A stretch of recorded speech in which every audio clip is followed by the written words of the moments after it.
60% of, you said adenocarcinoma is more common, and 60% of adenocarcinomas are found in men 65 and older.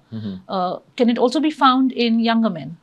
Yes, it can be found in younger men, and it's usually seen in those men of the younger age group who have a family history, like the first degree relatives. The father is also a case of prostate cancer, and he also had it in the younger age group.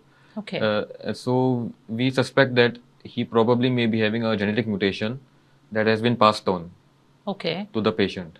And then, so then it would present in much younger. So when you say younger, what age? In less than 50 age group.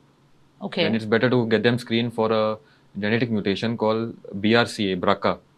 Do we have these tests here in Goa? Yes, we do have these tests in Goa. Is there an upward trend? Are we seeing an increase in the number of cases across the country? Yes, we are. Because of the lifestyle change and lack of exercise, because of these reasons, there is an increasing trend globally, and not just globally, even within Goa. Like during my current practice, I have seen that the number of cases are On the rise. quite a few. Yeah. Okay. So every year, what you're trying to say is that every year there are more and more people being diagnosed with prostate cancer. Yes.